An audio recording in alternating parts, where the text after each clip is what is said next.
Hello, and welcome to another episode of Podcast DX, the show that brings you interviews with people just like you, whose lives were forever changed by a medical diagnosis. I'm Lita.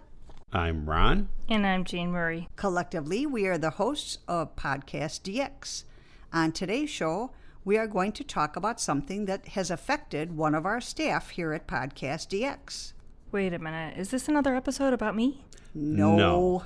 Oh. For this episode, we're going to talk about spontaneous pneumothorax. Jack, one of our sound people with Podcast DX, was recently hospitalized due to a spontaneous pneumothorax. Well, according to the Mayo Clinic, a pneumothorax is a collapsed lung. It occurs when air leaks into the space between your lung and the chest wall, and this air pushes on the outside of your lung and makes it collapse. Right. A pneumothorax can be caused by, like, say, an injury, like you got stabbed with a screwdriver or a knife. Certain medical procedures, like if they use a ventilator, or it can be a result of another illness or disease. But sometimes it can just occur for no obvious reason. And that's what happened with Jack. He was fine one day, and the next day he was in the hospital. Right. We actually saw him the night before. Did we? Yeah. Oh, I don't remember that. He was not wearing a coat, and it was cold out. I don't think that's what caused it. No. Okay. Well, speaking of causes. Well, hold on. Before you I talk do about have great- causes, okay. let me tell you about Jack. He did not want to be interviewed on today's show because he's studying for exams, but I did talk to him a little bit, and I asked him, like, what was it like? He said, well, the day before he went in the hospital, the pain was like a punch in the ribs. That's what the pain felt like. And then the next day, he kind of blew it off. He figured, The next day, when he took in a breath, he coughed, and it hurt a lot. And then his arm hurt. And then he was thinking, all right, I better call somebody. So he called his mom and said, I think we need to go to the emergency room. And she took him to the emergency room. They did a chest x-ray. And once they did the chest x-ray, they knew exactly what it was. One thing that surprised me was, like when you see Grey's Anatomy or another one of those TV shows, and they have a pneumothorax and they want to push the chest tube in, it's always down between the intercostal space. Yeah, they always do it like down by the waist area, like at the bottom. Mm-hmm. He said no, his tube was put in near the collarbone. Okay. That surprised me. Mm-hmm. He was in the hospital for 2 days, and his follow-up, I'm just going to give you a brief rundown because I talked to him on the phone. Okay. His follow-up, he's supposed to watch for it in the future if he has any other symptoms like he had before. He is supposed to do breathing exercises. He's supposed to bulk up on his weight a little bit because it's more common in people that have a thin structure, and he is very thin. No smoking. 3 months of not flying or working out. Okay. And Ron, you're going to be surprised at this one. No scuba ever.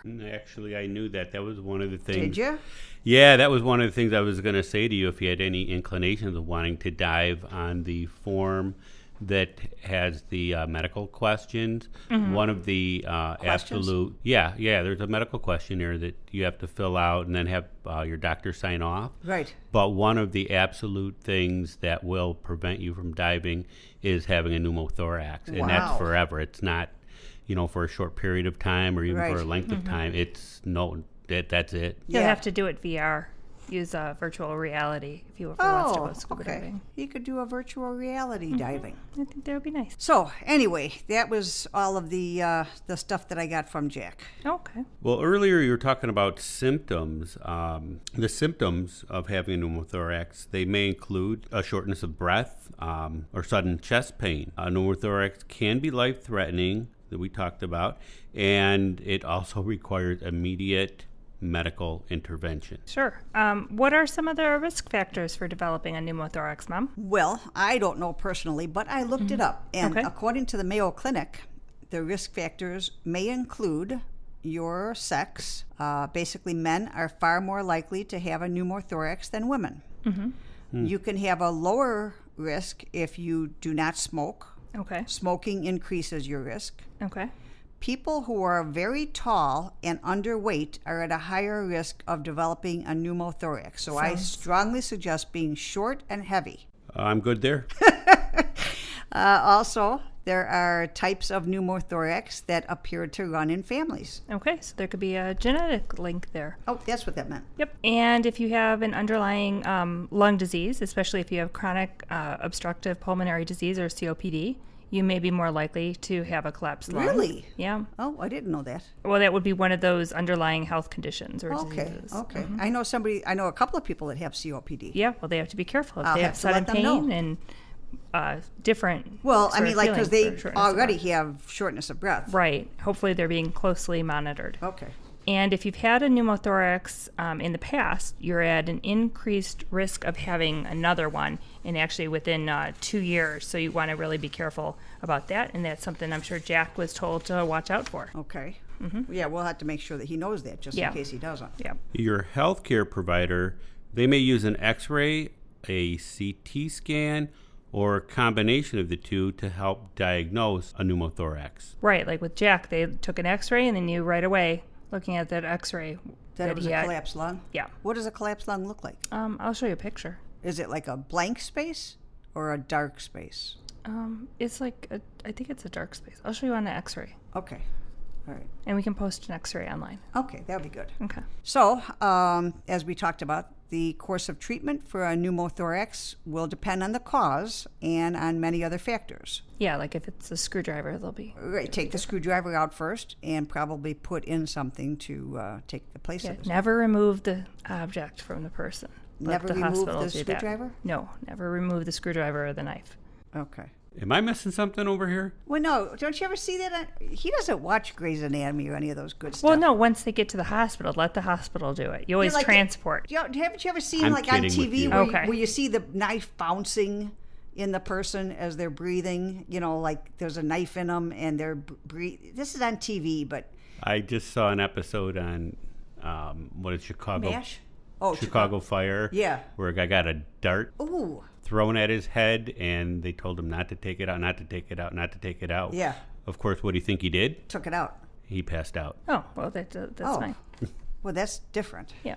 Well, but again, I understand what you're saying. I mean, it shouldn't be there in the first place, but if it is, Leave wait it till you there. get to the hospital to have medical professionals take care of it. Right. That's our PSA. Right. Yep. So as far as treatment, a course of treatment may include the insertion of a needle or a chest tube or surgery.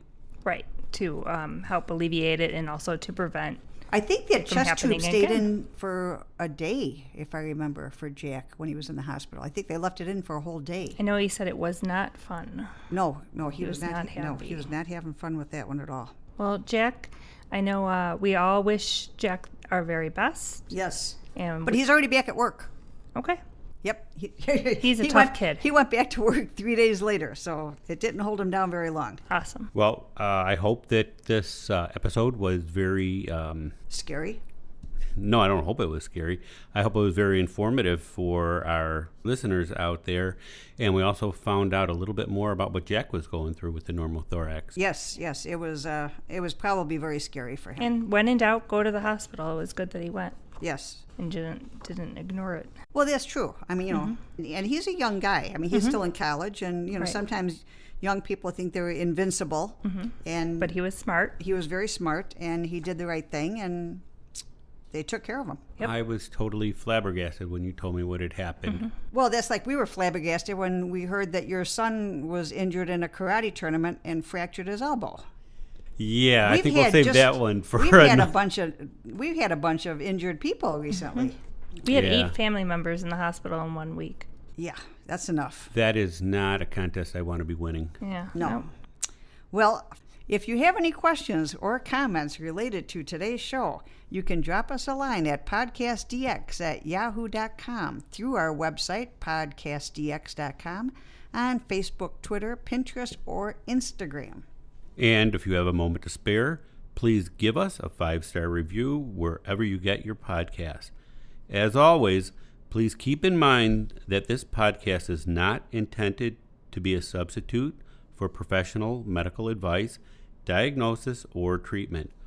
Always seek the advice of your physician or other qualified healthcare provider with any questions you may have regarding a medical condition or treatment, and before undertaking a new healthcare regime, and never disregard professional medical advice or delay in seeking it because of something you have heard on this podcast. Till next week.